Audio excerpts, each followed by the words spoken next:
आज ऑनलाइन कक्षा में संधि के बारे में बतलाता हूँ। संधियों में जो 3 प्रकार की संधियाँ हैं, अच, हल और विसर्ग। उस अच संधि के अंतर्गत मैं आज आपको अयादी संधि के बारे में बतलाता हूँ कि अयादी संधि का जो प्रमुख सूत्र है वो है एचो आयवायावः, अर्थात एचः आए आव आय आव। ये इस सूत्र के हमने टुकड़े किए। एचः में कौन सी विभक्ति है? षष्ठी विभक्ति, अर्थात एच का क्या आदेश होगा? ये जो क्रमानुसार सूत्र में लिखा हुआ है, अर्थात आए अव आय और आव आदेश होता है यदि अच परे हो तो। ये मैंने आपको जो यण संधि बताई थी, एको यणची, उसका जो प्रमुख सूत्र था उसमें कहा था कि अच परे हो तो। वहां से हम अच यहाँ ग्रहण कर लेंगे। अब इस सूत्र का पुनः अर्थ मैं आपको बतलाता हूं। यदि अच प्रत्याहार परे हो तो एच को, अर्थात ए ओ आई और औ, इनको क्या आदेश होगा? आए आवो आय और आव आदेश होगा। ये जो एच में जो चारों हमारे स्वर हैं, इनको जो आदेश होगा वह कौन से को होगा? इस सूत्र को आगे वाला स्पष्ट करेगा कि यथा संख्यम अनुदेशः समानम। ये जो आदेश है वो कैसा होगा? क्रमानुसार होगा, अर्थात ए को आदेश होगा आए, ओ को आदेश होगा आवो, आई को आदेश होगा आय और औ को आदेश होगा आओ। ये हमारे आदेश होंगे। अब जैसे उदाहरण के द्वारा हम समझते हैं कि इस अयादी संधि में प्रमुख रूप से हमारे 4 प्रमुख उदाहरण हैं। इन चारों के जैसे हराये, इसका यदि विग्रह करेंगे तो क्या बनेगा? हरे प्लस ए। यहाँ ए के बाद क्या आया है? अच, अर्थात ए। तो ए को क्या आदेश होगा? पूर्व में बताया था ना, आय। आय आदेश हो गया और आय होने पर जब इसको संयुक्त कर देंगे तो रे में क्या मिल जाएगा? ए मिल जाएगा और ये में ए मिल जाएगा। इस प्रकार है रे ये, अर्थात हरा ये रूप सिद्ध होगा। इसी तरीके से विष्णवे, विष्णु प्लस ए, इसका भी वही विग्रह होने पर क्या बनेगा? जैसे ओ है, ओ को हम क्या आदेश करेंगे? अव, अर्थात विष्णु, ओ को अवादेश कर दिया और ये ए, अर्थात इसको मिला देने पर ण में ए मिल जाएगा और वै में ए मिल जाएगा, तो हमारा बनेगा विष्णवे। इसी प्रकार अगला तीसरा उदाहरण है नायक, नई प्लस अक। यहाँ हम जो आई आदेश हुआ है, आई को क्या करेंगे?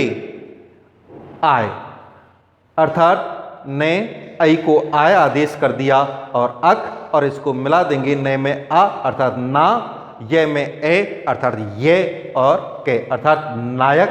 और लास्ट है हमारा पावक, अर्थात पौ प्लस अक। अब यहाँ जो लास्ट है हमारा एच में औ, औ को क्या आदेश करेंगे? आव आदेश करेंगे। तो आव आदेश होते ही पे, औ को आव आदेश कर दिया अक, और इनको पे में आ मिल गया तो पा, वे में ए मिल गया तो वे और के, ये मिलकर के बनेगा पावक। ये है हमारी अयादी संधि। और इसके बाद अगली संधि आती है हमारी अच संधि में गुण संधि। गुण संधि में पहला सूत्र है अदेंग गुणः। किसे कहेंगे? अब इस सूत्र के हमने टुकड़े किए, अदेंग के 2 किए, अत एंग, और ये लास्ट है गुणः। अत का तात्पर्य ए और एंग का तात्पर्य ये प्रत्याहार है ए और ओ, अर्थात ए और ओ, इन तीनों को क्या कहेंगे हम? गुणः, गुण कहेंगे, या ये तीनों ए ओ गुण संज्ञक हैं। अब ये जो यहाँ प्रयोग तय हुआ है, इसको अगले सूत्र में भी स्पष्ट कर दिया है कि तप्रस्य तत्कालस्य, जो अविद्यमान अण हैं वो अपना ही बोध कराते हैं। जैसे सूत्र में यहाँ जो अत प्रयोग हुआ है वह तय लगने के कारण, यदि तय पहले या पीछे किसी भी अविद्यमान अण में लग जाएगा तो वह वर्ण अपना ही बोध कराएगा। जैसे अदेंग में अत एंग, तो ए के बाद में तय जुड़ा हुआ है तो ए अपना बोध कराएगा। इस प्रकार यहां बनेगा अत का तात्पर्य ए, एंग का तात्पर्य ए और ओ, इन तीनों को हम गुण संज्ञक कहेंगे। इसी प्रकार इस सूत्र को और इसमें भी स्पष्ट कर सकते हैं, वृद्धि रादैच में भी, वहां वृद्धि आत और ऐच, तो वहां जो आत है, अब उस जो हमारा अविद्यमान जो अण है अर्थात जो आ है, तो उस आ के आगे तय जुड़ने के कारण वह आ अपना ही बोध कराएगा। यह है हमारा तप्रस्य तत्कालस्य का सूत्र। अभी हम पुनः उसी गुण संधि में चल रहे हैं और इस गुण संधि का जो प्रमुख सूत्र है वो है आद गुणः, अर्थात जब ए या आ के परे अच प्रत्याहार का वर्ण परे हो तो पूर्व एवं पर को गुण एकादेश हो जाता है। अब अच में तो बहुत सारे हमारे स्वर हैं, उसमें भी हम इसको परिभाषा को पुनः संक्षिप्त में करते हैं। जब ए या आ के परे एक प्रत्याहार का वर्ण आए तो पूर्व एवं पर को गुण एकादेश हो जाता, अर्थात ए या आ के परे एक में कौन कौन से ई ओ री और री आए तो इनको क्या होगा? गुण आदेश, अर्थात ए या आ के बाद ई आए तो ए आदेश हो जाता है, और ओ आए तो ओ आदेश हो जाता है, री आए तो अर आदेश हो जाता है, और री आए तो अल आदेश हो जाता है। अब इसको और उदाहरणों से स्पष्ट करेंगे। जैसे उपेंद्र, उप प्लस इंद्र, अब यहाँ ए और ई ये दोनों मिलकर के क्या बन जाएंगे? ए, और ए बन करके इनको क्या बनाएंगे हम? उपेंद्र। इसी तरीके से गंगा प्लस उद्गम, अब यहाँ गंगा का आ और उद्गम का ओ ये दोनों जब गुण हो जाएंगे तो दोनों मिलकर के गुणादेश क्या करेंगे? एकादेश ओ, और इन दोनों को मिलाने पर हमारा जो रूप सिद्ध होगा गंगोदकम। तीसरा है कृष्णार्थी, कृष्ण प्लस रिद्धि। अब यहाँ कृष्ण में ए और रिद्धि का री, इन ए और री को हमारा गुण एकादेश क्या होगा? अर, और इसको संयुक्त करेंगे तो कृष्णार्धी। और चौथा हमारा उदाहरण है इसमें ताव प्लस ऋकार। अब यहाँ तव में वे में ए और री, इन दोनों को जब हम गुण एकादेश करेंगे तो क्या करेंगे? अल, और इसको संयुक्त करेंगे तो हमारा रूप सिद्ध होगा तवलकार। ये है हमारा गुण संधि के उदाहरण।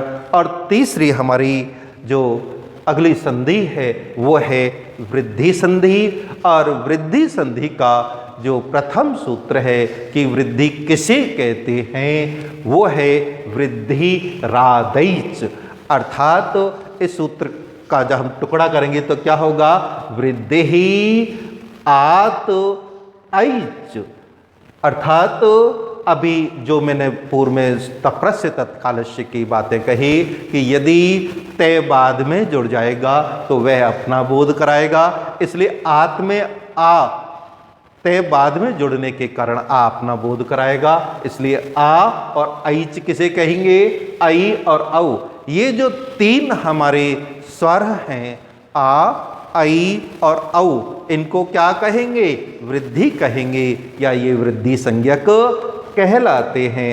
और वृद्धि संधि का जो प्रमुख सूत्र है वो है वृद्धि रेची, अर्थात जब ए या आ के परे क्या हो, एची एच हो, तो पूर्व एवं पर को वृद्धि एकादेश हो जाता है।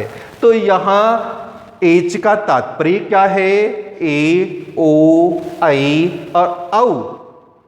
अब हम जब वृद्धि संधि करेंगे तो हम ये ध्यान रखेंगे कि ए या आ के परे चूंकि एच आना चाहिए, एच में से यदि ए या आई आएगा तो संयुक्त करने पर, एकादेश वृद्धि करने पर आई आदेश होगा, और ए या आ के परे ओ या औ आदेश, औ हमारा कोई स्वर हो तो क्या एकादेश होगा इन दोनों के स्थान पर, औ।